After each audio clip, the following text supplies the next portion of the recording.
39 ಸಂಘಟನಾತ್ಮಕ ಜಿಲ್ಲೆಗಳ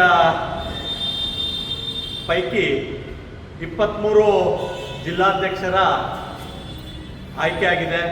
ನೂತನವಾಗಿ ಆಯ್ಕೆಯಾದಂಥ ಎಲ್ಲ ಜಿಲ್ಲಾಧ್ಯಕ್ಷರಿಗೆ ರಾಜ್ಯ ಭಾರತೀಯ ಜನತಾ ಪಾರ್ಟಿಯ ತಂಡದ ಪರವಾಗಿ ಈ ಸಂದರ್ಭದಲ್ಲಿ ನಾನು ಶುಭವನ್ನು ಕೋರ್ತೀನಿ.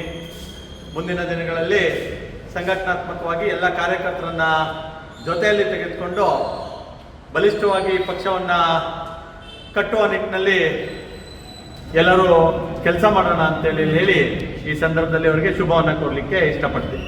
ಕೆಲವರು ವಿರೋಧ ವ್ಯಕ್ತಪಡಿಸ್ತಾ ಇದ್ದಾರೆ ಸರ್. ಮುಖ್ಯವಾಗಿ ಚಿಕ್ಕಬಳ್ಳಾಪುರ ಜಿಲ್ಲಾಧ್ಯಕ್ಷರ ಆಯ್ಕೆಗೆ ಸುಧಾಕರ್ ಅವರು ತೀವ್ರವಾಗಿ ಆಕ್ಷೇಪ ವ್ಯಕ್ತಪಡಿಸ್ತಾ ಇದ್ದಾರೆ. ಏಕಪಕ್ಷೀಯ ನಿರ್ಧಾರ ಇದು ನಮ್ಮನ್ನು ಕೇಳಲೇ ಇಲ್ಲ ಅಂತ ಆರೋಪ ಮಾಡ್ತಾ ಇದ್ದಾರೆ. ಅಧ್ಯಕ್ಷರ ಆಯ್ಕೆ ಪ್ರಕ್ರಿಯೆ ಯಾವ ರೀತಿ ನಡೆಯುತ್ತೆ ಅನ್ನೋದು ಬಹುಶಃ ಎಲ್ಲ ಭಾರತೀಯ ಜನತಾ ಪಾರ್ಟಿಯ ಕಾರ್ಯಕರ್ತರಿಗೆ ಗೊತ್ತಿರುವಂಥ ವಿಚಾರ. ಹೊಸದಾಗಿ ಪಕ್ಷವನ್ನು ಕಳೆದ 4-5 ವರ್ಷದಲ್ಲಿ ಸೇರಿರುವಂಥ ಕಾರ್ಯಕರ್ತರಿರ್ಬೋದು, ಮುಖಂಡರಿರ್ಬೋದು, ನಾಯಕರುಗಳಿರ್ಬೋದು, ಅವರಿಗೆ ಪ್ರಕ್ರಿಯೆ ಬಗ್ಗೆ ವಿಚಾರಗಳ ಕೊರತೆ ಇರುತ್ತೆ ಅಂತ ನಾನು ನಿನ್ನೆ ನೋಡಿದಂಥ ಸಂದರ್ಭದಲ್ಲಿ ಭಾವಿಸಿದ್ದೀನಿ. ಸುಧಾಕರ್ ಅವರ ಮಾತುಗಳನ್ನ ಸೂಕ್ಷ್ಮವಾಗಿ ಗಮನಿಸಿ ರಾಜ್ಯದ ಪ್ರಮುಖರು ಅವ್ರಿಗೆ ಕರೆದಿ ಮಾತನಾಡುವಂಥ ಅವಶ್ಯಕತೆ ಇದೆ ಅಂತ ನನಗನ್ಸಿದೆ. ಕಾರಣ ಇವತ್ತಿಗೆ ಒಂದು 5 ವರ್ಷ ಆಗಿದೆ ಅವರು ಭಾರತೀಯ ಜನತಾ ಪಾರ್ಟಿಗೆ ಸೇರಿ. ಒಬ್ಬರು ಶಾಸಕರಾಗಿದ್ದಂಥವರು ಭಾರತೀಯ ಜನತಾ ಪಾರ್ಟಿಯ ಸರ್ಕಾರ ಬರಬೇಕು, ಯಡಿಯೂರಪ್ಪ ಅವರ ನಾಯಕತ್ವವನ್ನು ಒಪ್ಪಿ ಭಾಜಪ ಸೇರಿದ್ದಾರೆ ಅಂತೇಳಿ ಹೇಳಿ ಅವ್ರನ್ನ ಬಹಳ ಮುಕ್ತವಾಗಿ ಭಾರತೀಯ ಜನತಾ ಪಾರ್ಟಿಗೆ ಸ್ವಾಗತವನ್ನು ಮಾಡಿದ್ವಿ. ಬಂದು 5 ವರ್ಷದಲ್ಲಿ ಅವರಿಗೆ ಒಂದು ನ್ಯಾಷನಲ್ ಪಾರ್ಟಿಯಾಗಿ 3 B.Pharm ಅನ್ನು ಭಾರತೀಯ ಜನತಾ ಪಾರ್ಟಿ ಕೊಟ್ಟಿದೆ.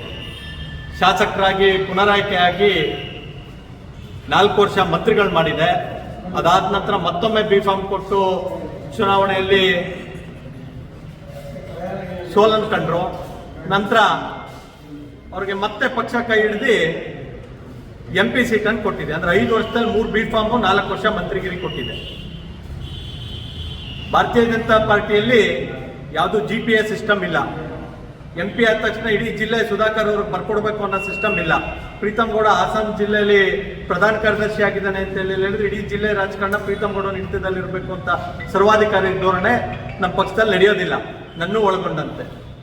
ಹಾಗಾಗಿ ಸುಧಾಕರ್ ಅವರು ಪಾರ್ಟಿ ಸಿಸ್ಟಮ್ ಅನ್ನ ಅರ್ಥ ಮಾಡ್ಕೋಬೇಕು. ಇದು ಕಾರ್ಪೊರೇಟ್ ಸಿಸ್ಟಮ್ ಅಲ್ಲ, ಇದು party system, cadre based party. ಇದು ಅವ್ರಿಗೆ ಮಾಹಿತಿ ಕೊಡ್ತಾ ಇದೆ ಮತ್ತು ಬಹಳ ಎಲ್ಲ ಗೊತ್ತಿದೆ ಅಂತೇಳಿ ಭಾವಿಸಿ ದೊಡ್ಡ ದೊಡ್ಡ ಮಾತನ್ನ ಆಡಬಾರ್ದು ಮಾಧ್ಯಮದ ಮುಂದೆ. ಅವರು ಕೇವಲ ಪಾರ್ಟಿಗೆ ಬಂದು 5 ವರ್ಷ ಆಗಿದೆ, ಅದರಲ್ಲಿ 4 ವರ್ಷ ಮಂತ್ರಿ ಮಾಡಿದ್ದಾರೆ ಪಕ್ಷ ಮತ್ತು ಹಿರಿಯರು. ಅದ್ರ ಜೊತೆಯಾಗಿ ಸೋತಂತವ್ರನ್ನ MP ಕೊಟ್ಟಿದೆ. ನಾನು ಸೋತಿದ್ದೆ. ನಾನು ಪಕ್ಷದ ಸಾಮಾನ್ಯ ಕಾರ್ಯಕರ್ತನಾಗಿ ಬೆಳೆದು ಇವತ್ತು ಶಾಸಕನಾಗಿ ಒಂದು ಬಾರಿ ಅವಕಾಶ ಕೊಟ್ಟಿತ್ತು. 2ನೇ ಬಾರಿಗೆ ಜನ ಬೇರೆಯವ್ರಿಗೆ ಅವಕಾಶ ಮಾಡಿಕೊಟ್ಟಿದ್ದಾರೆ. ನಾನು ಸಮಾಧಾನವಾಗಿದ್ದೆ. ಅದ್ರ ಸೋತಂತವ್ರಿಗೆ ಸಮಾಧಾನ ಇಲ್ಲದೆ MP ಟಿಕೆಟು ತಗೊಂಡು MP ಆಗಿ ಅವರು ಸ್ವಲ್ಪ ಪಿಕ್ಚರ್ ಲೈನಲ್ಲಿ ಜಾಸ್ತಿ ಇರೋದ್ರಿಂದ ಫಾಸ್ಟಾಗಿ ಎಲ್ಲ ಆಗಬೇಕು ಅಂತ ಆಗುತ್ತೆ. MLA ಆದರು, ಮಂತ್ರಿ ಆದಮೇಲೆ ನೆಕ್ಸ್ಟ್ ರಾಜ್ಯಾಧ್ಯಕ್ಷ ಆಗಬೇಕು ಅಂತಿತ್ತೇನೋ ಅಥವಾ ಮುಖ್ಯಮಂತ್ರಿ ಆಗಬೇಕು ಅಂತಿತ್ತೇನೋ ನನಗೆ ಗೊತ್ತಿಲ್ಲ. ಅವ್ರು ಏನೇ ಇರಲಿ ಪಕ್ಷ ಅವರಿಗೆ ಜೊತೆಗೆ ತಗೊಂಡೋಗುವಂಥ ಕೆಲಸ ಮಾಡುತ್ತೆ. ಅದ್ರ ಅರ್ಜೆಂಟಿಗೆ ಏನಾದ್ರು ಆಗಬೇಕು ಅಂತ ಹೇಳಿದ್ರೆ ಇದು ಒಂದು ಡೆಮೊಕ್ರೆಟಿಕ್ ಪಾರ್ಟಿ ಮತ್ತು ಕೇಡರ್ ಬೇಸ್ಡ್ ಪಾರ್ಟಿ. ಯಡಿಯೂರಪ್ಪ ಸಾಹೇಬ್ರಂತ, ಅನಂತಕುಮಾರ್ ಸಾಹೇಬ್ರಂತವರು ಅನೇಕ ಹಿರಿಯರ ಪರಿಶ್ರಮದಿಂದ ಪಕ್ಷವನ್ನು ಕಟ್ಟಿದ್ದೀವಿ. ಹಾಗಾಗಿ ನಾನಾಗಲಿ ಸುಧಾಕರ್ ಅವರಾಗಲಿ ಒಬ್ಬರು ಸಾಮಾನ್ಯ ಕಾರ್ಯಕರ್ತರಾಗಿರಬೇಕು. ಚಿಕ್ಕಬಳ್ಳಾಪುರ, ಕೋಲಾರ ಮತ್ತು ಬೆಂಗಳೂರು ಗ್ರಾಮಾಂತರ 3 ಜಿಲ್ಲೆಯಲ್ಲಿ ಬರಲಿ, ಪಕ್ಷ ಕಟ್ಟಲಿ, ಇವೆಲ್ಲ ಅಹಮ್ಮಿನ ಮಾತುಗಳನ್ನ ಬಿಡಬೇಕು. ಇವ್ರನ್ನೇ ಮಂತ್ರಿ ಮಾಡಿ ಇವ್ರನ್ನೇ ಚಿಕ್ಕಬಳ್ಳಾಪುರ ಜಿಲ್ಲೆ ಕೊಟ್ಟಿದ್ವಿ, ಅವರೇ ಗೆಲ್ಲಿಲ್ಲ ಪಾಪ. ಅಂದರೆ ಇವರು ವಿಜೇಂದ್ರ ಅವರು ಬಂದು ಪಕ್ಷ ಕಟ್ಟಲಿ ಅಂತೇಳಿ ಮಾತನಾಡೋದು ದುರಹಂಕಾರದ ಮಾತಿದೆಯಲ್ಲ, ಅದನ್ನ ನಿಲ್ಲಿಸ್ಬೇಕು. ಯಡಿಯೂರಪ್ಪ ಸಾಹೇಬರು ನಮ್ಮ ನಾಯಕರು, ಭಾರತೀಯ ಜನತಾ ಪಾರ್ಟಿಯನ್ನು ಕಟ್ಟಿರೋಂಥವ್ರು, ಅವ್ರ ಬಗ್ಗೆ ಮಾತನಾಡಬೇಕಾದಾಗಲಿ, ವಿಜೇಂದ್ರ ಅವರು ಒಬ್ಬ ವ್ಯಕ್ತಿಯಲ್ಲ, ನಮ್ಮ ರಾಜ್ಯದ ಅಧ್ಯಕ್ಷರು. ಆ ಅಧ್ಯಕ್ಷ ಸ್ಥಾನಕ್ಕೆ ಗೌರವ ಕೊಟ್ಟರೆ ಈ ಮಾತನಾಡೋವಂಥದ್ದನ್ನು ಕಲಿಬೇಕು. ಅವರು ಅದು ಬಿಚ್ಚಿಡ್ತೀನಿ ಇದು ಬಿಚ್ಚಿಡ್ತೀನಿ ಅಂತೇಳಿ ಮಾತನಾಡೋದನ್ನು ಕಾರ್ಯಕರ್ತರು ಗಮನಿಸಿದ್ದಾರೆ. ಬೇರೆಯವ್ರನ್ನೇನು ಬಿಚ್ಚಿಡೋದು ಬೇಡ, ಇವ್ರದ್ದೇನಾದ್ರು ಬಿಚ್ಚಿದ್ರೆ ಅದನ್ನು ಮುಚ್ಕೊಬಿಟ್ರೆ ಸಾಕು. ಬೇರೆಯವ್ರ ಬಗ್ಗೆ ಯಾವುದನ್ನು ಬಿಚ್ಚಿಡೋದು ಬೇಡ. ಮತ್ತು ಏನು ಮಾತಿನ ಶೈಲಿ ಇದೆ ಅದನ್ನು ಮಿಸ್ಟರ್ ಸುಧಾಕರ್, ನೀವು ಡಾಕ್ಟರ್ ಸುಧಾಕರ್ ಆಗಿರ್ಬೋದು, ಗಂಭೀರವಾಗಿ ನಡ್ಕೊಂಡು ಪಕ್ಷದ ಚೌಕಟ್ಟಿನೊಳಗಿರಬೇಕು ಅಂತ ಹೇಳಿ ನಾನು ಕಾರ್ಯಕರ್ತರ ಪರವಾಗಿ ಮನವಿ ಮಾಡ್ತೀನಿ. ಕಾರಣ ನೀವು ಬಂದಿಲ್ಲಿ ಕಾರ್ಪೊರೇಟ್ ಸ್ಟೈಲಲ್ಲಿ ಬಂದು 4 ವರ್ಷ ಅಧಿಕಾರ ಅನುಭವಿಸಿ ನೀವು ಹೇಳ್ದಂಗಾದ್ರೆ ಸಂತೋಷ. ನೀವು ಹೇಳಿದ್ದಾಗಲಿಲ್ಲ ಅಂತೇಳಿ ಹೇಳಿದ್ರೆ ನಾನು ಯೋಚನೆ ಮಾಡ್ತೀನಿ ಅಂತೇಳಿ ಹೇಳಿದ್ರೆ ನಿಮ್ಮ ಈ ಮನಸ್ಥಿತಿಗೋಸ್ಕರನೇ ಪಕ್ಷ ತೀರ್ಮಾನ ಮಾಡೋದು ಅಥವಾ ಕಾರ್ಯಕರ್ತರು ತೀರ್ಮಾನ ಮಾಡೋದು ಎಲ್ಲ ನಿಮ್ಮ ಕೈಲಿ ಇರಬಾರ್ದು, ಪಕ್ಷದ ಕೈಲೂ ಇರಬೇಕು. ನೀವು ಒಬ್ಬರು ಪಕ್ಷದ ಸದಸ್ಯರಾಗಿ ನಾಳೆ ಮತ್ತೆ MP ಆಗಿದ್ದೀರಿ, ಮತ್ತೆ MP ಆಗ್ತಿರೋ, ಶಾಸಕರಾಗ್ತಿರೋ, ಪಕ್ಷ ನಿಮ್ಗೆ ಸಹಕಾರ ಕೊಡುತ್ತೆ. ಆದರೆ ಇಡೀ ಪಕ್ಷನೇ ನೀವು ಹೇಳ್ದಂಗೆ ಕೇಳಬೇಕು ಅನ್ನೋ ಮನಸ್ಥಿತಿಯಿಂದ ದಯಮಾಡಿ ಹೊರಗೆ ಬನ್ನಿ. ನೀವು ಕೂಡ ನಮಗೆ ಒಬ್ಬರು ಸಾಮಾನ್ಯ ಕಾರ್ಯಕರ್ತರು, ಏನು ಇಲ್ಲದೇ ಇರೋ ಕಡೆ ಗೆದ್ದಿದ್ದೀವಿ ಅಂತೇಳಿ ಹೇಳಿದರು. ಮಸಾಲೆ ಜಯರಾಮ್ ಅವರು ತುರುವೇಕೆರೆಯಲ್ಲಿ ಗೆದ್ದಿದ್ದಾರೆ, ಪ್ರೀತಮ್ ಗೌಡನು ಗೆದ್ದಿದ್ದ. ಈಗ 23ರಲ್ಲಿ ನಿಮ್ಮ ಚುನಾವಣಾ ಪ್ರಣಾಳಿಕೆ ಸಮಿತಿ ಅಧ್ಯಕ್ಷನ್ ಮಾಡಿದ್ವಿ. ನಿಮ್ಮ ಪ್ರಣಾಳಿಕೆಯಿಂದನೇ BJP 66 ಬಂದಿರೋದು. ನಿಮ್ಗೆ ಎಲ್ಲ ಅವಕಾಶನೂ ಕೊಟ್ಟಿದೆ. ಅವಕಾಶ ಕೊಟ್ಟಾಗ ಮಾಡೋಕ್ಕಾಗಿಲ್ಲ, ಈಗ ಬೇರೆಯವ್ರಿಗೆ ಕೊಟ್ಟಾಗ ಸಹಕಾರ ಕೊಡಬೇಕು.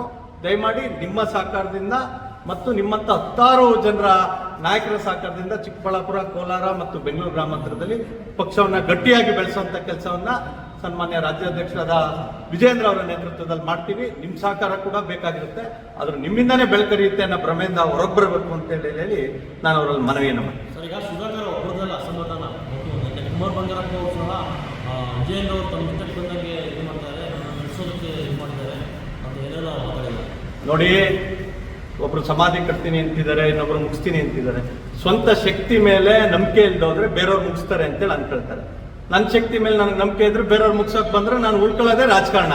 ಆ ಕಲೆ ಗೊತ್ತಿದ್ರೆ ರಾಜಕಾರಣದಲ್ಲಿ ಇರಬೇಕು, ಇಲ್ಲ ಅಂತ ಹೇಳಿದ್ರೆ ಮನೇಲಿರ್ಬೇಕು. ನನ್ನ ರಾಜಕಾರಣ ಮಾಡುವಂತ ಬಂದು ಯಾರು ಹೇಳಿದಾರ? ನಾನು ಸೇವೆ ಮಾಡಬೇಕು, ಜನರ ಸೇವೆ ಮಾಡಬೇಕು, ಸಮಾಜಕ್ಕೆ ಕೆಲಸ ಮಾಡಬೇಕು ಅಂತೇಳಿ ಬಂದಿದ್ದೀನಿ. ಅದ್ರ ನಡುವೆ ಎಲ್ಲ ರೀತಿಯಾದಂಥ ಸಂಘರ್ಷಗಳಿರ್ತಾವೆ. ಸಂಘರ್ಷವನ್ನು ಮೀರಿ ಪಕ್ಷದಲ್ಲಿ ಉಳಿದು ಪಕ್ಷವನ್ನು ಕಟ್ಟಿ ಜನರ ಪ್ರೀತಿಯನ್ನು ಗೆಲ್ಲೋದೇ ರಾಜಕಾರಣ. ಆ ರಾಜಕಾರಣ ಎಲ್ಲರಿಗೂ ಗೊತ್ತಿದೆ. ಬಹಳ ಇನ್ನೋಸೆಂಟ್ ಆಗಿ ಮಾತನಾಡೋದು ಬೇಡ. ಹೇಳಿದ್ರೆ ಮನೇಲಿರ್ಬೇಕು. ನನ್ನ ರಾಜಕಾರಣ ಮಾಡುವಂತ ಬಂದು ಯಾರು ಹೇಳಿದಾರ? ನಾನು ಸೇವೆ ಮಾಡಬೇಕು, ಜನರ ಸೇವೆ ಮಾಡಬೇಕು, ಸಮಾಜಕ್ಕೆ ಕೆಲಸ ಮಾಡಬೇಕು ಅಂತೇಳಿ ಬಂದಿದ್ದೀನಿ. ಅದ್ರ ನಡುವೆ ಎಲ್ಲ ರೀತಿಯಾದಂಥ ಸಂಘರ್ಷಗಳಿರ್ತಾವೆ. ಸಂಘರ್ಷವನ್ನು ಮೀರಿ ಪಕ್ಷದಲ್ಲಿ ಉಳಿದು ಪಕ್ಷವನ್ನು ಕಟ್ಟಿ ಜನರ ಪ್ರೀತಿಯನ್ನು ಗೆಲ್ಲೋದೇ ರಾಜಕಾರಣ. ಆ ರಾಜಕಾರಣ ಎಲ್ಲರಿಗೂ ಗೊತ್ತಿದೆ. ಬಹಳ ಇನ್ನೋಸೆಂಟ್ ಆಗಿ ಮಾತನಾಡೋದು ಬೇಡ. ಅವ್ರವ್ರ ರಾಜಕಾರಣ ಅವ್ರು ಮಾಡಿದ್ದಾರೆ. ಟಿಕೆಟ್ ಕೊಟ್ಟರೆ ಪಾರ್ಟಿ ಒಳ್ಳೇದು, ನಾನು ಹೇಳಿದವ್ರು ಜಿಲ್ಲಾಧ್ಯಕ್ಷ ಮಾಡಿದ್ರು ಪಾರ್ಟಿ ಒಳ್ಳೇದು, ಇಲ್ಲಾಂದ್ರೆ ಪಾರ್ಟಿ ಒಳ್ಳೇದಿಲ್ಲ ಅಂದ್ರೆ ಎಲ್ಲ ಟೈಮಲ್ಲೂ ಒಳ್ಳೇದಾಗಕ್ಕಲ್ಲ. ಕೆಲವು ಟೈಮು ತಂದೆ ತಾಯಿಗಳೇ ಮಕ್ಳಿಗೆ ಏನಾದರೂ ಹೇಳ್ಬೇಕಾದ್ರೆ ಒಂದು ಮೊಬೈಲ್ ಕೊಡ್ಸೋರು, ಲ್ಯಾಪ್ಟಾಪ್ ಕೊಡಿಸ್ಬೇಕಾದ್ರೆ ಮುಂದಿನ ಸಲ ಕೊಡ್ಸೋಣ ಅಂತಾರೆ. ಯಾಕಂದ್ರೆ ಎಲ್ಲ ಕೊಡ್ಸೋರು ಹೇಳಿದ್ ಮತ್ತೆ ಕೇಳಲ್ಲ ಅಂತೇಳಿ ಹಂಗೆ ಇದೆಲ್ಲ ಟೆಸ್ಟಿಂಗ್ ಪೀರಿಯಡ್ ಇರುತ್ತೆ. ನಾಳೆ ನಾನು ಇವತ್ತು ಜನರಲ್ ಸೆಕ್ರೆಟರಿ ಇದ್ದೀನಿ, ನಾಳೆ ಯಾವುದೋ ಕಾರಣಕ್ಕೆ ನಾನು ಜನರಲ್ ಸೆಕ್ರೆಟರಿ ಬೇಡಪ್ಪ ನಿಂಗೆ ಬೇರೆಯವ್ರಿಗೆ ಅವಕಾಶ ಕೊಡಬೇಕು ಅಂತೇಳಿ ಹೇಳಿದ್ರೆ ವಿಲವಿಲ ಅಂತ ಸುಧಾಕರ್ ಅವ್ರಂಗೆ ಹಪಾಪಿತನ ಮಾಡೋಕ್ಕಾಗತ್ತ? ಸಮಾಧಾನವಾಗಿರ್ಬೇಕು. ರಾಜಕಾರಣದಲ್ಲಿ ಅತ್ಯಂತ ಅವಶ್ಯಕವಾಗಿರುವಂಥ ವಿಚಾರ ಯಾವ್ದಾರು ಇದ್ರೆ ಅದು ಸಮಾಧಾನ. ಆ ಸಮಾಧಾನ ಸುಧಾಕರ್ ಅವ್ರಿಗಿರ್ಲಿ. ಇದು ಯಾವುದು ಮೂವಿ ಅಲ್ಲ. ರಾತ್ರೋರಾತ್ರಿ MLA ಆದ್ರು, ಮಂತ್ರಿ ಆದ್ರು, ಅದಾದ್ಮೇಲೆ ಮತ್ತೆ ಎಲೆಕ್ಷನ್ನಲ್ಲಿ ಇವ್ರಿಗೆ ಜಿಲ್ಲೆ ಪೂರ್ತಿ ಕೊಟ್ಟಂತ ಸಂದರ್ಭದಲ್ಲಿ ಒಂದೇ ಒಂದು ಸೀಟು ಗೆಲ್ಸ್ಕೊಳಕ್ಕಾಗಿಲ್ಲ. ಈಗ ವಿಜೇಂದ್ರ ಅವರ ಶಕ್ತಿ ಬಗ್ಗೆ ಮಾತನಾಡ್ತಾರೆ. Too early. ನಿಮ್ಮನ್ನು ಸೇರಿದಂತೆ ಎಲ್ಲರೂ ಸೇರಿ ಪಕ್ಷ ಕಟ್ಟೋಣ, ಒಟ್ಟಿಗೆ ಕೆಲಸ ಮಾಡೋಣ.